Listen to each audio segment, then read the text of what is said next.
जय श्री सच्चिदानंद। दोस्तों, कैसे हो आप लोग? आई होप सभी लोग ठीक होंगे, मैं भी ठीक हूँ। दोस्तों, पहली बात तो मैं आज बात शुरू करने से पहले मैं आप लोगों से रिक्वेस्ट करूँगी कि वीडियो को आप लोग शेयर किया करें, लाइक किया करें और सब्सक्राइब ज़रूर करें, क्योंकि और भी वीडियोस आएंगे इसमें। और भी शायद मुझे अभी वो फॉर्म नहीं मिल पा रहा है, वो एक लय नहीं मिल पा रही है, वीडियो शेड्यूल नहीं मिल पा रहा है, जिससे मैं रोज़ वीडियो एक लयबद्ध डालूं और आपको बहुमूल्य जानकारियां दूं। तो उसके लिए आप लोगों को सब्सक्राइब रखना बहुत ज़रूरी है, क्योंकि होगा ज़रूरी है। कब होगा, कैसे होगा, मुझे नहीं पता, पर शायद मुझे ऐसा लग रहा है कि परमात्मा करवाएंगे ज़रूर, है ना। तो इसलिए सब्सक्राइब ज़रूर किया करें। लाइक्स करने से ये होता है ना कि मुझे ये ज़्यादा से ज़्यादा लोगों तक पहुँचेगा। और जब हम कोई काम करते हैं और उस चीज़ का हमें ये देख लगता है कि सामने वाले को फ़ायदा मिल रहा है, तो उस काम को करने में हमको थोड़ा ज़्यादा अच्छा लगता है ना। और उस काम को हम और लगन से करते हैं। तो इसलिए आप लोगों से विनती है। आज मैं एक बहुत बड़ा टॉपिक लाई हूँ जो हमारी जीवन का एक अहम हिस्सा है और एक बहुत बड़ा तबका उससे प्रभावित रहा है हमेशा से। जब से मैंने होश संभाला, मुझे तो इतनी जानकारी नहीं थी, क्योंकि मैं एक ऐसे वातावरण में पली बड़ी जहाँ पे एक ही तरह का समाज था और एक ही तरह की ज़्यादा वो थी। पर मैं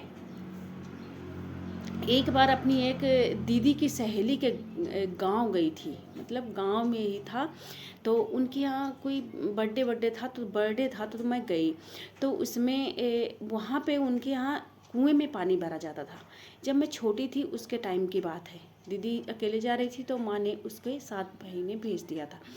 तो उसमें क्या हुआ कि वहाँ पे कुछ घर ऐसे थे जिनको लोग नीच जाति के नाम से बोलते हैं, आज भी बोलते होंगे, आई डोंट नो। और पहले तो बहुत ज़्यादा था।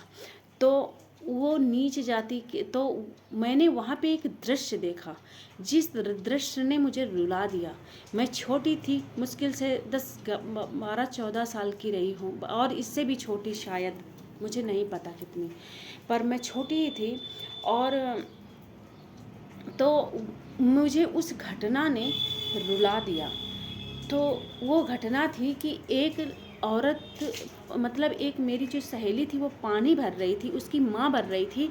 तो कुछ जो बेचारे जिनको नीच जाति कहते हैं, वो कुएं के बाहर खड़े रहे। उनकी पानी की छाया तक नहीं पड़े, इसलिए वो बाहर खड़े रहे। जब वो लोग भर चुके तब वो लोग कुएं में आए, अपनी रस्सी अपना सब कुछ डाला उसके बाद में। और मतलब उनको इतना वो था कि वो उस जगह बिल्कुल एक कोने में ऐसे खड़े थे। तो क्यों? क्या अगर पानी में उनकी छाया पड़ जाती तो क्या पानी अपवित्र हो जाता? या वो मतलब कुएं में चढ़ तक नहीं सकते थे। देखो, मैं एक बात मानूंगी, मेरे लिए चाहे कोई नीचे तबका का हो या ऊंचे तबका का हो, अगर उसमें सफाई नहीं है तो वो अपने आप को बहुत बड़ा ब्राह्मण भी लगाता हो, तो मेरे लिए वो नीचे तबका से भी ज़्यादा गया गुजरा है। मेरी सोच बचपन से यही रही है और आज तक है। मेरे हस्बैंड एक ऐसे एम्प्लॉय हैं, ऐसे एज ए उसमें सरकारी गवर्नमेंट जॉब में थे, जिसमें थे क्या है, मतलब जिसमें बहुत सारे स्टूडेंट का आना जाना रहा है। उसमें मुस्लिम, उसमें हर तरह के बच्चे को मैंने कभी भी किसी में भेद नहीं किया। हाँ, उनके लिए सफाई का थोड़ा रखा है, तो वो मेरे यहाँ ऐसा क्या करेंगे जो सफाई का उनका कुछ करना हो। तो मेरे कहने का मतलब है कि मुझे ये चीज़ शुरू से नहीं अच्छी लगी, और शायद तभी मैं इस समाज का इतना बड़ा विरोधाभास है मेरे अंदर, इस समाज के प्रति, इस वातावरण के प्रति। बहुत सारी चीज़ें हैं जिनमें मैं कभी फिट हुई ही नहीं, और इनका मैंने हमेशा से इन पर मैंने अपनी दृष्टि भी डाली है और इनका विरोध भी किया है। मैं छोटी थी, मैंने फिर उनसे बोला, मैंने कहा ये क्यों? अगर हमारे साथ कोई ऐसा करे तो कितना, मैंने उनसे थोड़े बहुत कहा। पर मैं बर्थडे में गई थी, बहुत सारे लोग थे, मैं उनके बीच में क्या कहती। पर मुझे ये चीज़ बहुत हिला कर रख गई। आज तक मैं वो बात नहीं बोली। और फिर देखो, यूनिवर्स ने मुझे चुना, और कहीं ना कहीं वो जो मेरी सोच थी, वो जो मेरे आंसू उस दिन गिरे थे, वो यूनिवर्स ने देखे थे। और फिर मुझे बोला गया कि जिन बातों को तुमने सोचा था कि तुम्हें कोई नहीं देख रहा, उन जगहों में तुम्हें सबसे ज़्यादा देखा गया। तो कहने का मतलब ये है कि जो चीज़ हमारा बिहेवियर, हमारा रहन सहन, भगवान ऐसा नहीं है कि तुम्हारा रोज़ तप तपस्या और कितना तुम भजन कीर्तन कर रहे हो ये चीज़ केवल नोटिस करता है। भगवान ये तो तुम्हें एक्स्ट्रा टाइम दे रहे हो तो तुम्हें अलग फल मिलेगा, पूजा भक्ति जो भी है, पर तुम कर्म क्या करते हो इसको बहुत परमात्मा यूँ नज़र गड़ा के देखता है। तो मैंने वहाँ पे देखा, मुझे बहुत ये चीज़ बुरी लगी। अब हम बात करते हैं कि ये जाति प्रथा शुरू कहाँ से हुई।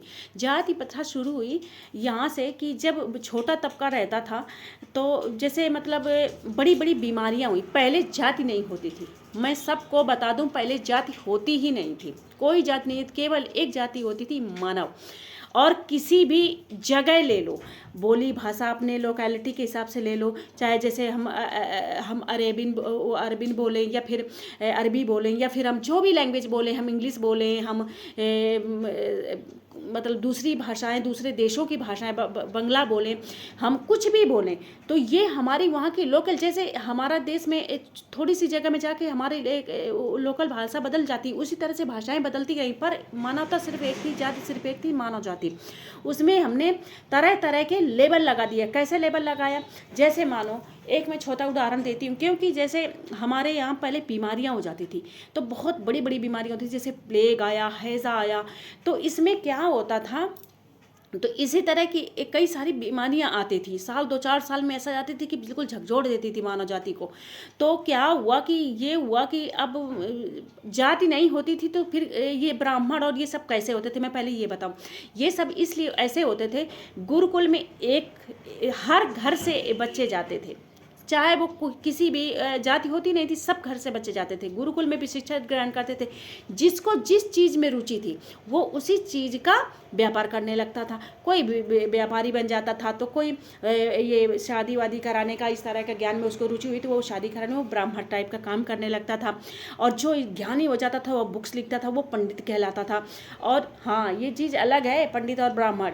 और जिसको जो ब्रह्मचर्य बन के अपने आप को तप और इस तरह में जीवन व्यतीत करना, वो उसी गुरुकुल में या फिर अन्य गुरुकुल, अपना गुरुकुल बना के बच्चों को शिक्षा देने लगता था, ज्ञान देने लगता था। इसी तरह से जीवन यापन करते थे। जात नहीं होती थी, किसी भी जाति का बच्चा कुछ भी आगे चल के वो चुन सकता था अपनी रुचि के अनुसार। अब जो बच्चा पढ़ने में कमज़ोर हुआ, जिसको तीरंदाजी भी बहुत अच्छी नहीं आती है कि वो युद्ध में बहुत अच्छा सैनिक बन सके, पहले के ज़माने में राज्य वगैरह होते थे, और जिसको बहुत इस तरह का नॉलेज नहीं गेन कर पाता था, तो वो क्या करता था, तो वो अपना कहता था कि मैं कोई बात नहीं, मैं गाँव की सफाई का इस तरह का काम ले लेता हूँ। तो उसने ले लिया। अब क्या हुआ, बहुत बड़ी बीमारी आई, तो वो क्या हुआ, तो वो जो सफाई करता था तो वो उसका काम तो भाई वो ऐसा रहता था, थोड़ा सबके घर से गंदगी लाना, ये सब लेके आना, वो बड़े शौक से करता था, क्योंकि उसमें जाति प्रथा तो थी नहीं, सब लोग उसका सम्मान करते थे शुरू में, और उसके साथ कोई ऐसा छुआछूत का भाव नहीं होता था। फिर ये जब हैजा और ये बीमारी आई तो थोड़ा छुआछूत का हुई, क्योंकि सबके घर जाते हैं और इससे और ये ऐसा होगा, तो उसने खुशी इस चीज़ को अपना लिया कि भाई ये मतलब हमको मत छुओ, थोड़ा दूर से दे दो, तो मतलब तुम्हें कोई दिक्कत ना हो, क्योंकि हम घर जाते हैं, नाली साफ करते हैं, इसमें ज़्यादा हमारे हाथ पैर गंदे होते हैं इसमें। तो उसने हर चीज़ शुरू कर दिया। उसके बाद में क्या हुआ, ये श्रृंखला चलती रही, और जब बहुत साल गुजर गए, जैसे कुछ दिनों बाद फिर वो जब हैजा चला गया तो फिर वो सब सामान्य रहने लगा, फिर कोई बीमारी आई तो फिर इस तरह होना। तो ये एक बार ऐसा हुआ कि बीमारी लंबे समय तक रुक गई कोई, तो वो उसको बोला गया कि तू गाँव के किनारे जाके घर बना ली, छोटा सा आशियाना, ताकि जैसे मतलब ऐसी कोई दिक्कत होगी तो लोग, गांव के और लोग बचे रहेंगे। वो सहर्ष शुरू, उसको कोई दिक्कत नहीं थी, क्योंकि ऐसा उसने जाना नहीं था कि ऐसा भविष्य में उसके लिए उसका ये कदम उसके लिए इतनी बड़ी हानि कर देगा कि एक पीढ़ी भी नहीं कह सकती कि कई पीढ़ियाँ उसकी, एक दलित और ये नीची जाति के ये कुरीति वाले शब्दों के नीचे दब कर रह जाएगी। तो उसने क्या किया, उसने वो चला गया और फिर वो ऐसे काम करता रहा। अब उसके साथ लोग भेदभाव करने लगे, धीरे धीरे समय बढ़ता चला गया और वो नीचा काम करता था, नीची जाति का ही हो गया। उसके बच्चे हुए, उन्होंने सोचा हम ऐसे ही हैं, हम ऐसे ही करते रहे।